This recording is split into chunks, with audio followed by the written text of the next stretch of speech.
Hello everyone and welcome back. Admittedly, this is our first video in a while and I dare say I'm feeling a little bit rusty, but life has been busy. So, moving swiftly on. This video is going to be discussing the historical significance of SpaceX's reusable rocket, and most importantly, why it is so important to the development of Earth's budding space industry. We'll start this story in 2016, where SpaceX made history by not only launching an orbital rocket, the Falcon 9, into space, but it was also able to bring it back down to Earth safely with the goal of reusing it. I love you. Our drone ship, waiting for where's the engine? Slow it down, lights are deployed.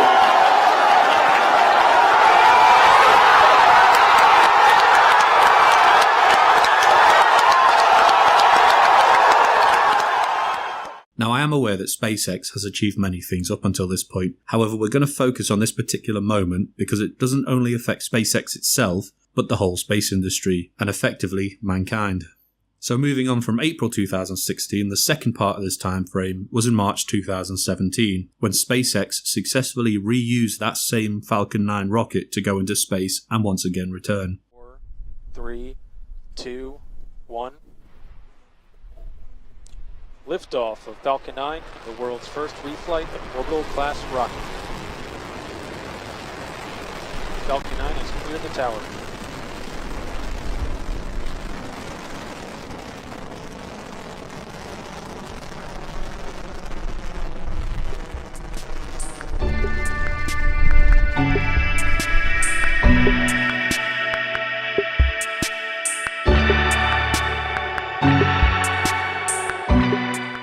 So I think at this point it's worth demonstrating how a conventional rocket works, to put the concept of reusable rockets into perspective. Using SpaceX's Falcon 9 rocket as an example, the whole ship is comprised of three main parts. The first and top part is the spacecraft or capsule, in this case named the Dragon capsule, is where the astronauts and cargo are located.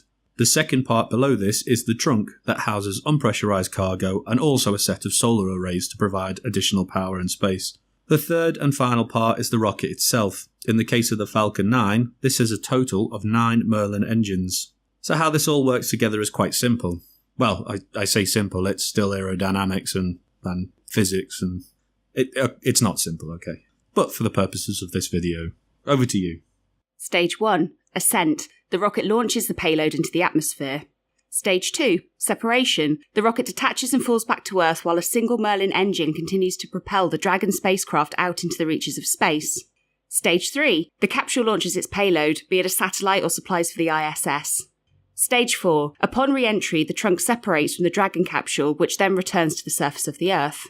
Now, the most expensive part of this whole process is the rocket itself, which cost hundreds of millions of dollars for a new rocket alone, and these are only single-use, such as the Saturn V rockets that launched the Apollo missions. Now enter the game changer. Since March 2017, up to the release date of this video, the Falcon 9 has been launched 38 times with a success rate of 95%. Not only that, but SpaceX is a private company as well, run by a man named Elon Musk, whose goal is to personally reach Mars. So not only has this reusable rocket cut costs of space travel significantly, but the company is also offering a discount of 30% for using it, which is why they are currently servicing NASA and the International Space Station. Also, in a moment of significant grandiose confidence, Elon Musk has also booked a date to send 2 tourists into space to fly around the moon and back on the Falcon 9, and this is booked for 2018. You know that year? 2018, right? That's next year. Oh, I want to go into space so bad. And you know, I'm sure I'm not the only one. I really fancy a space cruise. I'm pretty sure I'm not the only person who does.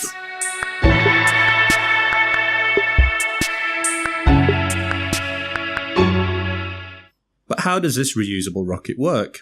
Well, to start with, it's worth mentioning just how powerful and safe the Falcon 9 is. Well, as safe as you can be sitting on metric tons of burning fuel by being propelled into the depths of space. For example, in other rockets, if either of the grouped engines themselves fail, then this can lead to the failure of the payload being delivered to space, or worse, it could lead to disaster. However, the Falcon 9 has a group of 9 Merlin engines in the rocket itself, and it is cleverly designed in such a way that 2 of those Merlin engines can fail during launch and it still won't affect the mission.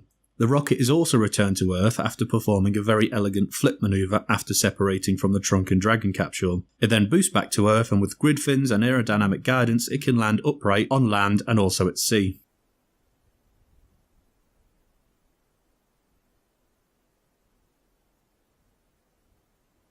Falcon 9 has landed. The landing at sea part is very important because this means that landing pads can be scattered around the planet. And also it is cheaper as it saves fuel for the rocket having to guide its way back to the original launch pad.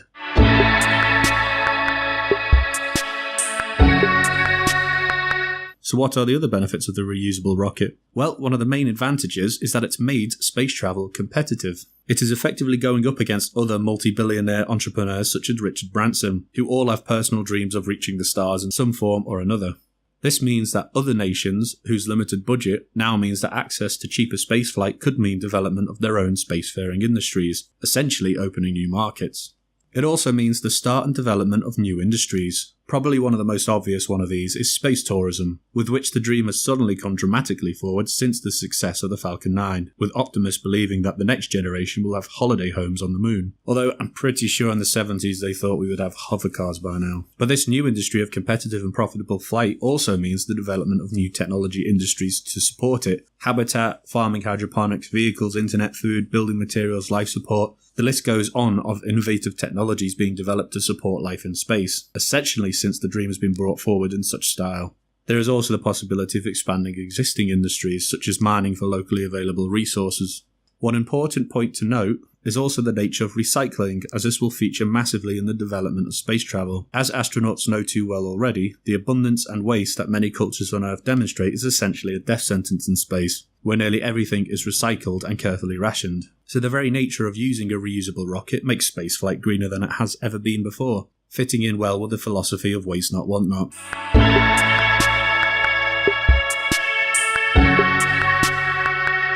These prices and technology will advance even further when SpaceX unveiled a new version of the Falcon rocket to be deployed in 2018.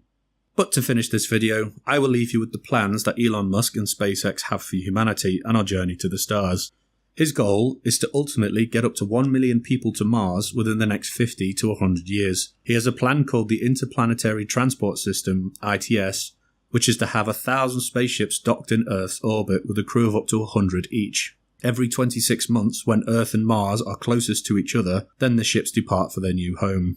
Is this achievable? Maybe, maybe not. Though it is exciting to see how fast the space industry has developed in the last year alone, maybe more so than the last 30 years combined. In my opinion, it's pretty damn cool though. So I hope you enjoyed this video and will give us a like and subscribe, and we'll see you next time, space travellers.